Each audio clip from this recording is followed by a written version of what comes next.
Hello friends, welcome to Talking with Famous People. My name is host Eric and this video is called Cognitive Functions Made Easy.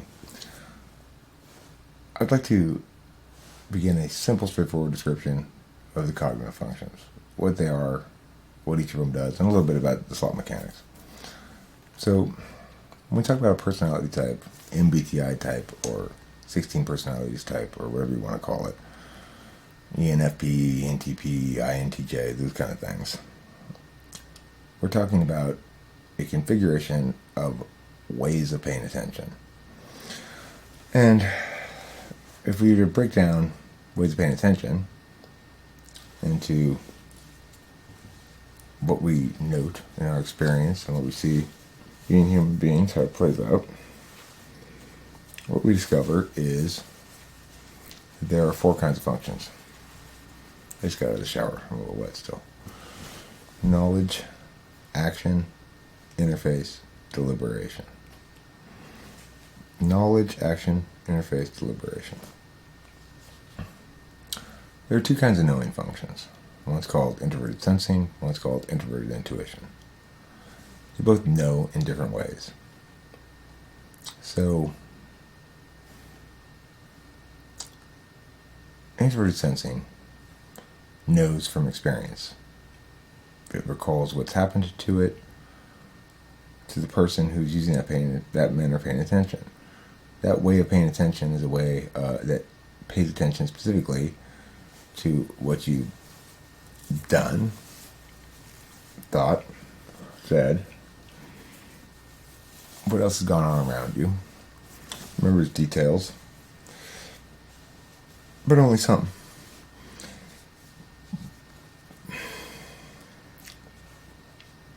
In part, it's the reason why practice makes you better at things. It includes muscle memory, like playing the guitar, where you don't have to think about where to put your fingers, they just go where they're supposed to go.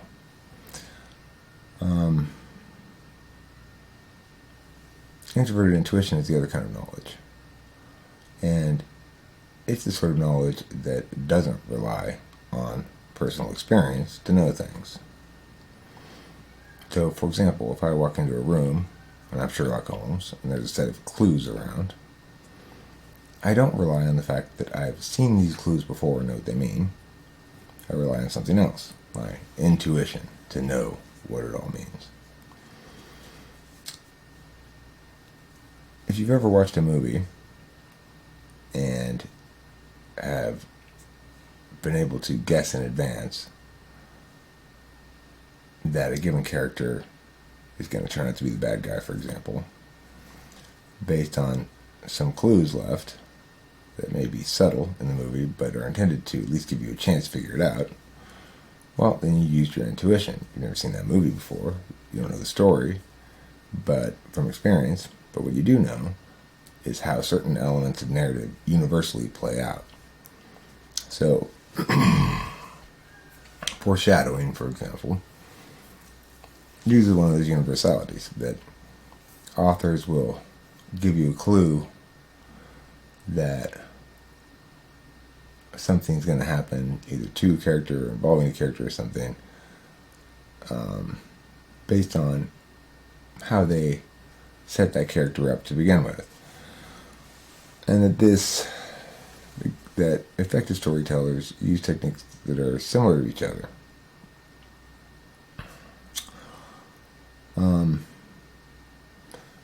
That kind of intuition plays out as universal rules in general about things. So, for example, I'm dating an INFJ. When we first started dating, if we got into an argument, she'd tend to say, "See, I told you, I knew it. Relationships aren't where it's at. Relationships are the era of relationships is over," or something. And I'd point out, this isn't relationships. This is our relationship. And one thing that we actually talked about early on was that I'd say, do you like this or that or the other? And she'd say, well, I'm a person who likes me. I'm like, okay, but you keep talking about yourself as though you were just a the identity statuses and descriptions that had been established before you were with me, and that all instances of being with me are somehow examples of those sets of universals. Now, she's not an ENFJ, so it wasn't too much of a problem.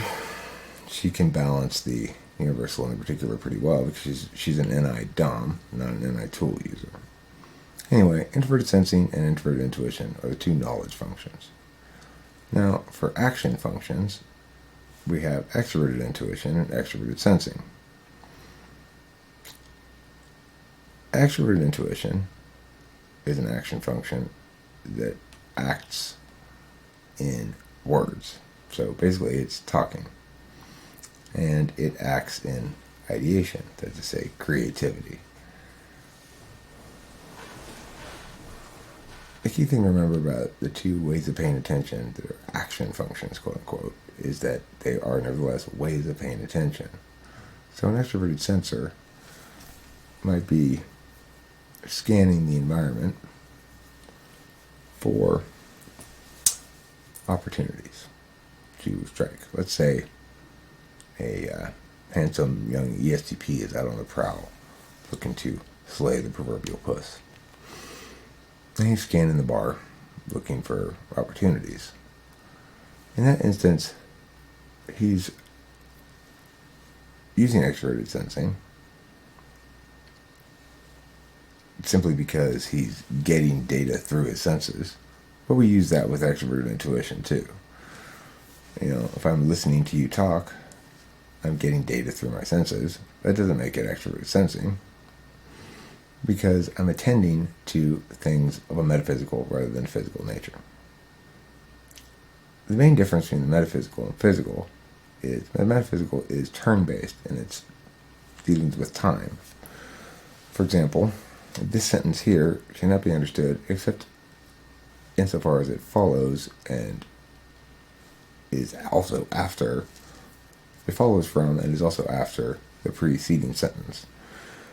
If they were in the opposite order, they wouldn't make any sense. So, it's also true that I can stop a sentence midway for an indeterminate period of time and then conclude the sentence at some point, and you'll feel as though you got all of the information, but there was no information lost in the gaps. Because all the information there is to be conveyed is contained within the words themselves, or potentially within my tone or other things. But for a topic like this, it's basically just the words. So, the fact that the extroverted sensor, or the extroverted intuitor, is paying attention externally, is not actually using extroverted sensing or extroverted intuition, but rather the tool function that pairs with them. And here's where I want to talk a little bit about mechanics. So we talked about the fact there are 4 kinds of functions: knowledge, action, deliberation, and interface. The 2 knowledge functions are introverted intuition and introverted sensing. We went over this. The 2 action functions are extroverted intuition and extroverted sensing. The 2 deliberation functions are introverted thinking and introverted feeling. The 2 interface functions are extroverted thinking and extroverted feeling. And if we were going to broadly talk about those functions, we could say that the interface functions are about a resource management outside of you. The knowledge functions are about resource management inside of you. The deliberation functions are about judging. They're about making determinations when things aren't already known. And the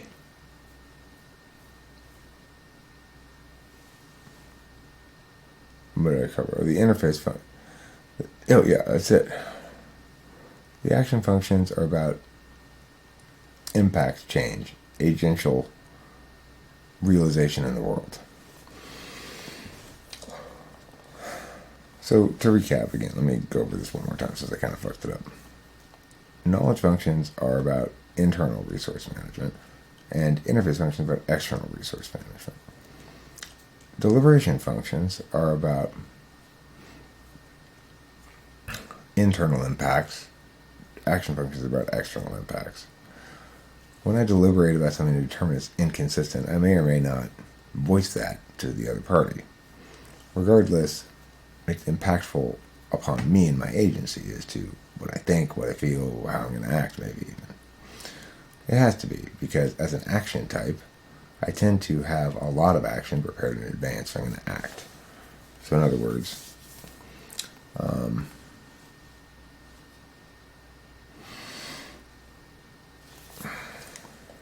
I might go want to argue with somebody in some office, like a DMV office or something, about giving me this thing because we had an email.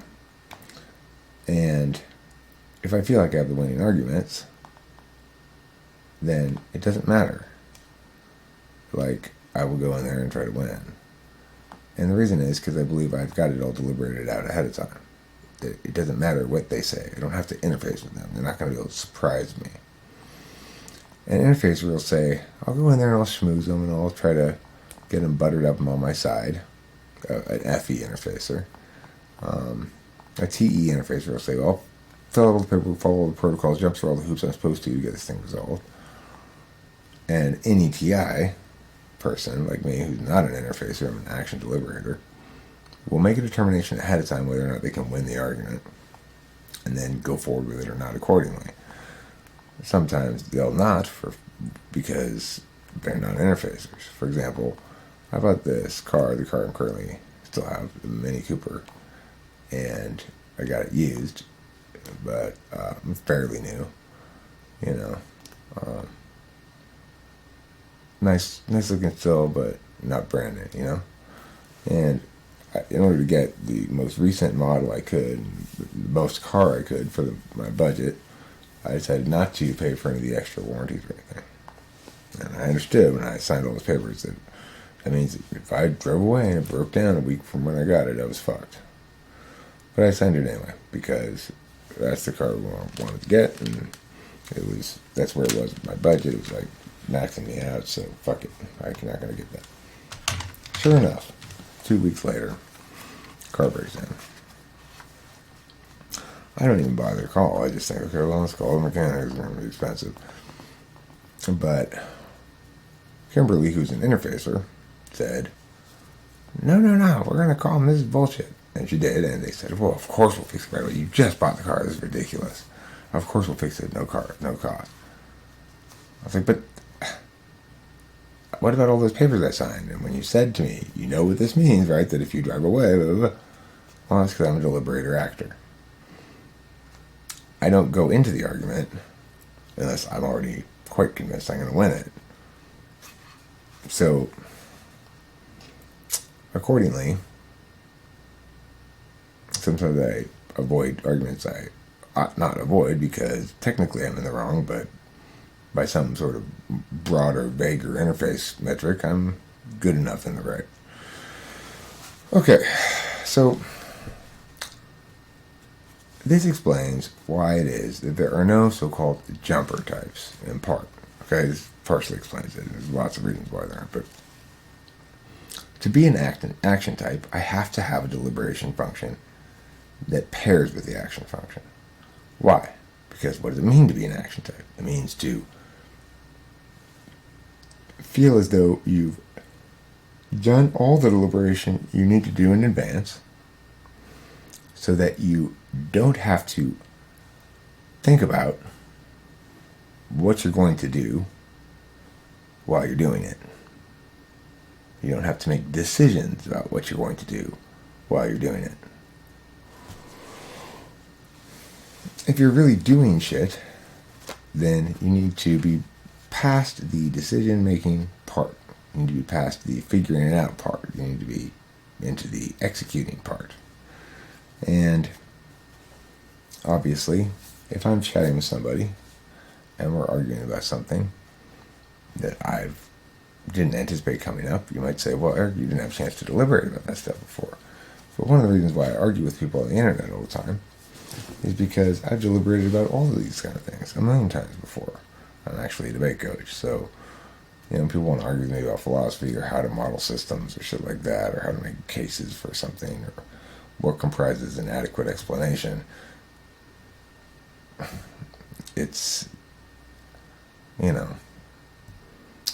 they're trying to teach fish about water. Anyway,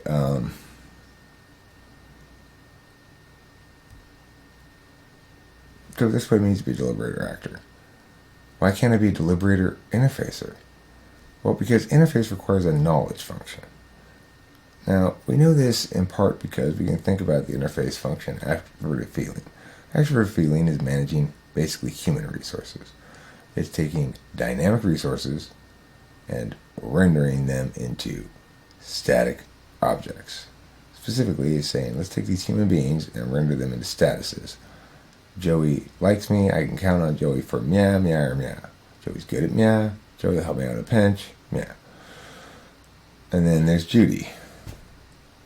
Judy is a good person to turn to if I ever have a problem with the law, because she's a lawyer and she's family, so she'll help me for free, blah, blah, blah. That's managing human resources. And turning dynamic human resources into static truths about your life. TE does the opposite. It takes dynamic agency and directs it at static resources. So instead of attending to the dynamism of human systems and rendering them into static objects that you can deal with more as though the system wasn't dynamic, T takes the opposite approach. It goes, the resources are static and my agency is dynamic. I'm going to utilize those resources that are currently static in a dynamic way to attain outcomes that I want. So then we see it's necessary for that interface function, either of those interface functions, to link to a knowledge function. Knowledge functions don't require deliberation. In other words, they don't take time. All deliberation takes some time. How much time depends on the complexity of the thing being deliberated about. Actually understanding everything that I'm saying about cognitive functions, all these various arguments and such, will take most people quite a while, because there's a lot of information to parse through. There's a lot to TI check to make sure it makes sense. And then there's a lot to sort of SI internalize if you're an SI user, or NI universalize. These are mostly NI concepts we're talking about. They're abstractions, they're not experiences by and large, although I try to link them to commonly held experiences when I can, such as we all know what it's like to deliberate over a very complicated math problem or something, or word problem, versus knowing the answer to something very simple. If I ask you, where's the peanut butter? And you can picture it in your head exactly where it is in your house, well, then that's SI knowledge. If I say, where's the peanut butter? And you say, the supermarket. That's NI knowledge. Neither of them takes any time. Sometimes we have to try to pull at our SI. What was your name again? But that's not it taking time. That's it failing to work. It's different. It's like our SI is not perfect at all.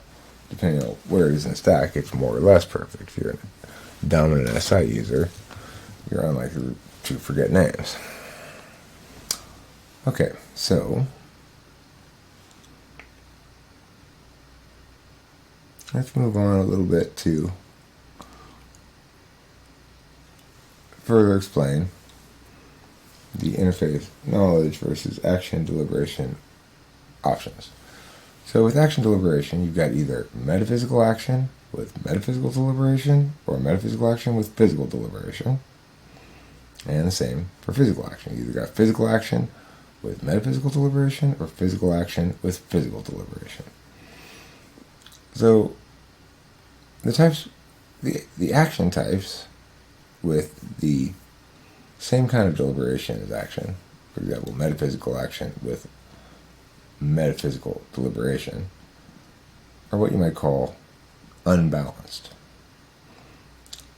So, for example, ENTP is unbalanced and ESFP is unbalanced. They're both the same kind of unbalanced, more or less. What this means is that ENTP is a metaphysical type because extroverted intuition is a metaphysical function.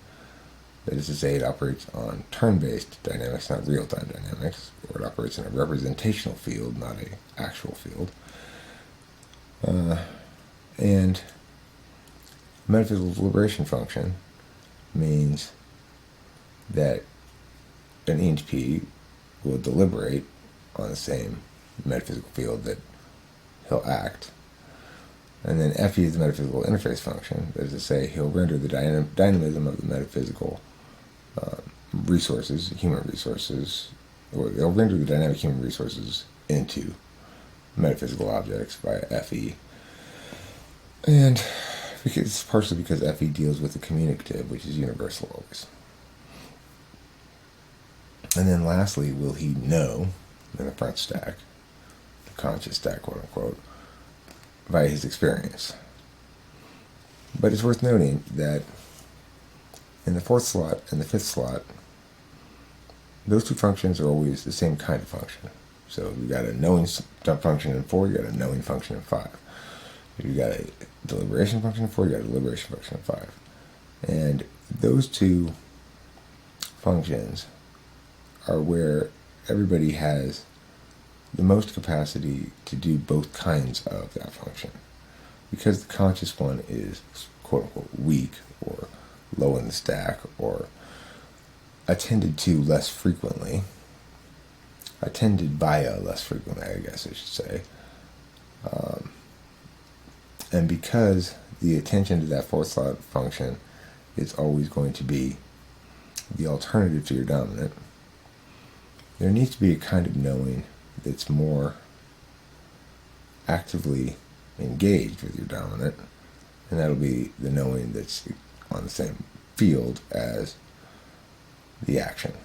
So, while I can't have action knowing back to back, 1, 2, in fact, to have action as a dominant function, I have to have knowing furthest away from that in the conscious stack, because having action as a dominant function means I'm attending by that method, by that attentional channel, most of the time, and more or less to the exclusion of my fourth slot function. Right now, I'm not really using any SI to remember, at least not consciously. I'm piecing together what I want to say from the NI hole that's kind of shimmering around and I'm trying to get through.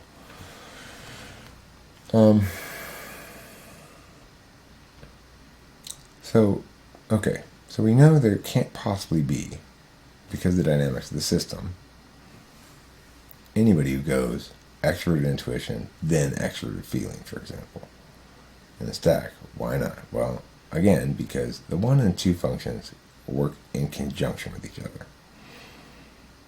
When I'm using extroverted intuition right now to make ideation on the external metaphysical field, that is to say, someplace public where everybody can hear my words, I do so, I'm not just extrovertedly intuiting, I'm extrovertedly intuiting with TI.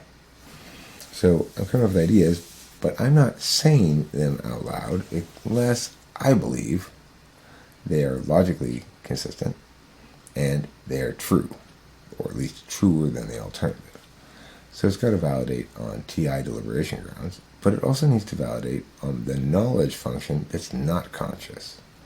It doesn't need to validate on the knowledge function that is conscious, because that's an absolute value only in the opposite aspect of the dominant function.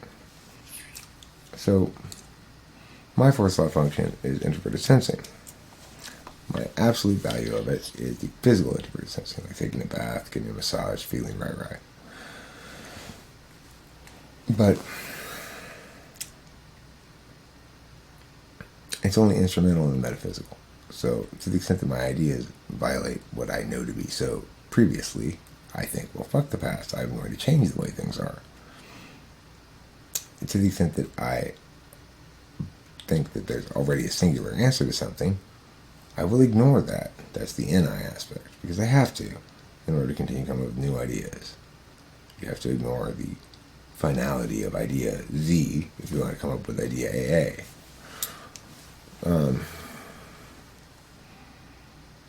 So the relational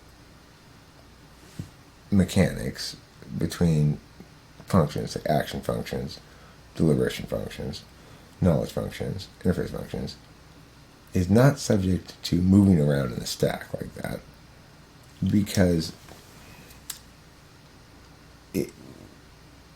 it's definitionally required that certain proportionalities complement and or fail to complement each other. Some are possible, some are not. So it turns out, for example, there are two different kinds of deliberation that can go with an action function. That doesn't mean you put a knowledge function. They're not an interface function, but there are two different kinds, two different possible deliberation functions to go with. So you're either going to pair it with FI, experiential deliberation, or TI, metaphysical deliberation. If you pair it with FI, ENFP, INFP, for example, then what that means is before they take action, they want to know that the action they're going to take is FI upheld. They want to do it. They're going to like it. They're going to feel good about themselves for doing it. They're not going to feel like evil or something. That it's not going to make anybody else feel bad. And that, it's respectful of what's important in the particular to each individual, kind of.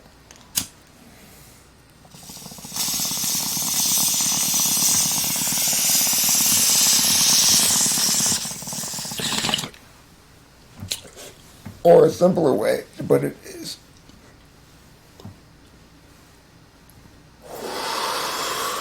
they won't take extroverted intuition action unless they're sure that it's what they want to say, what they want to be true, potentially. Now, an ESFP with 8 slot NE, that tool function FI is going to be determined on abstract questions because they're SE DOMs and their intuition is always serving their sensing. And so if an ESFP decides that she wants to be an ENTP, that's it. She is. She's used her deliberation function to determine that question. And then she'll use her 8th slot extroverted intuition to pronounce that she is that. And then her extroverted sensing to follow through and do it again and again and again. Or splay it all over the place in different kinds of actions. But the bottom line is, if you were to say, well, that's not true, what you mean is that's not universally true. It's not TI sound, it's not NI sound, it's not even SI sound. To which the person will say, you don't know me, you can't box me, I can't be constrained by your words. My experience and my judging function tell me what I am. I know what I want to be, so I know what I am. Now, an extroverted intuitor is much less likely to do that. An ENFP will come to terms with the fact that they are not a TI user in fairly short order. Why? Well, huge difference between ESFP and ENFP.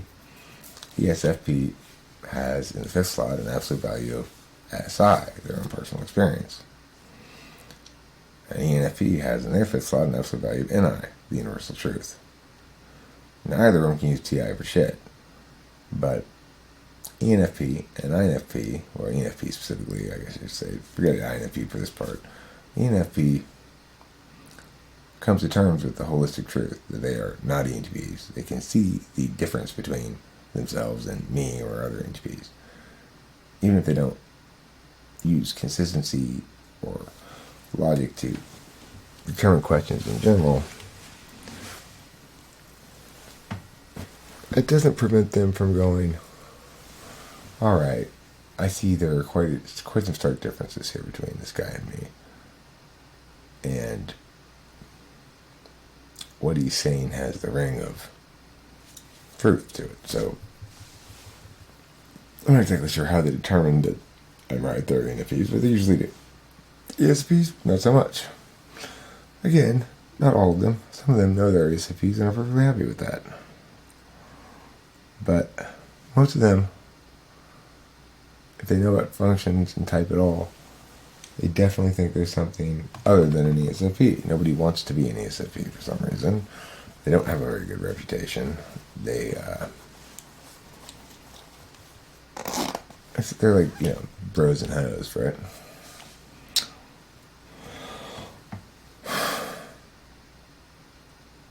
So,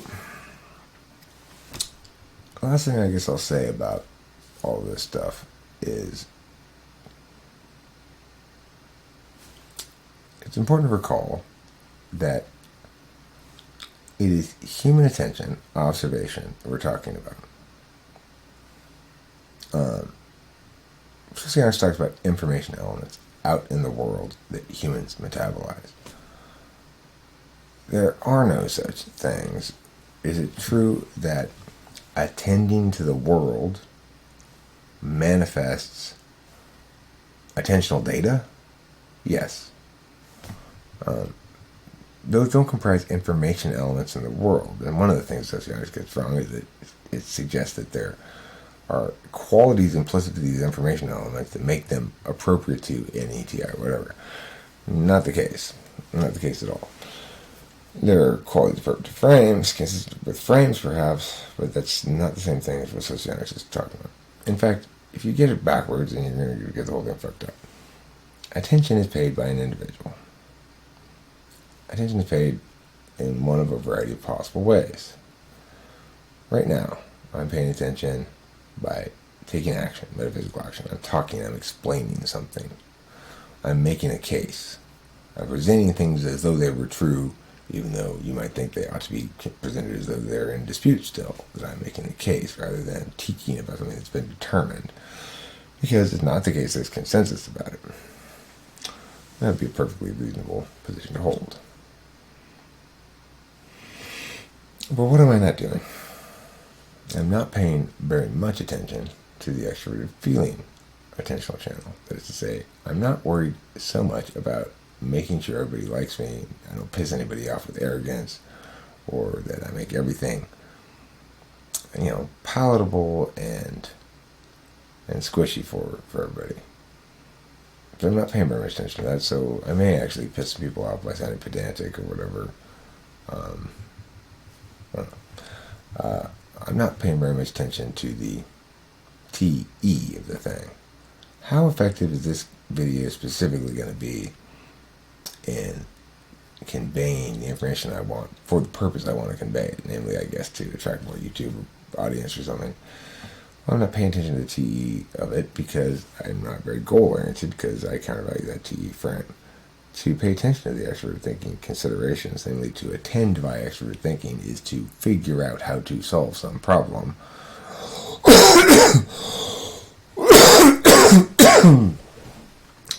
or attain some goal. But in order to figure out how to solve some problem or attain some goal, one has to either have a problem insist on being solved, like present itself to you multiple times, or you have to be looking for something to solve or a goal to attain. I'm never looking for a problem to solve or a goal to attain. Rarely, anyway, I guess I should say. If I were attending in this moment via introverted feeling, I wouldn't be sitting here making this video. I'd be lying down with Rachel saying, "Oh, my schmookums."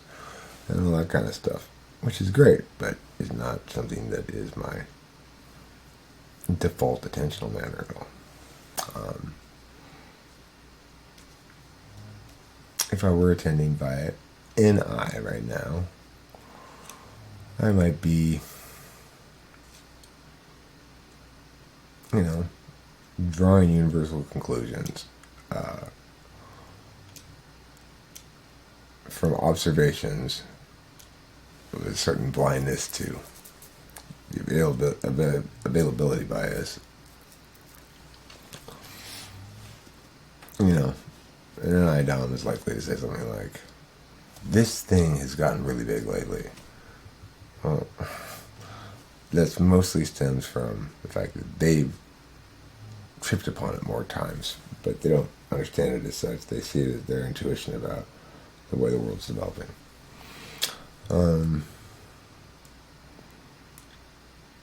If I were using SI right now, I'd be recounting stories from the past, perhaps, or I'd be taking a bath, or taking a nap, or eating some food, or smoking a cigarette. If I were attending via X-ray sensing right now, I'd be not talking to you. I'd be out doing shit.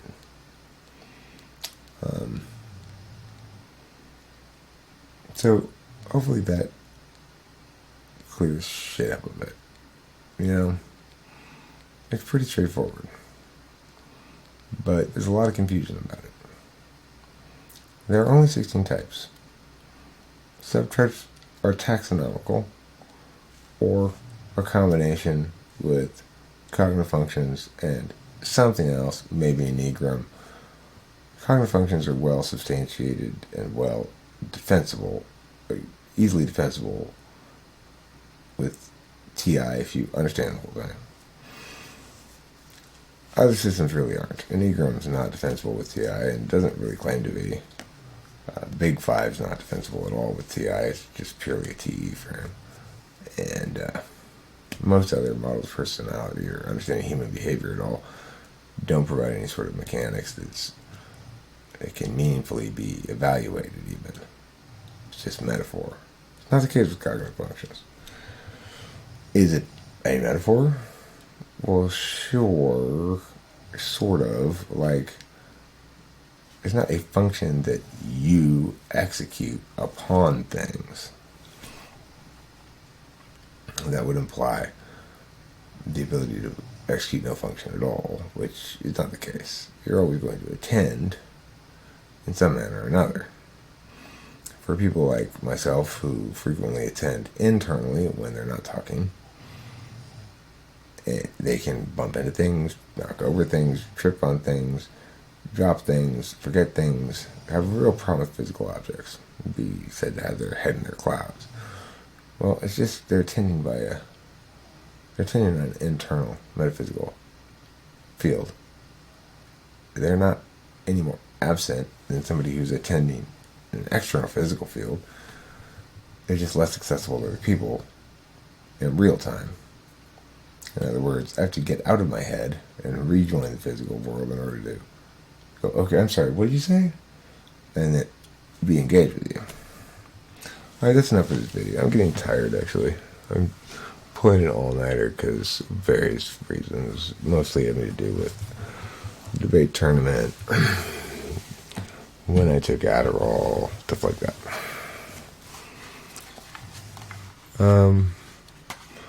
Something I was going to say, I don't know. Alright, good night.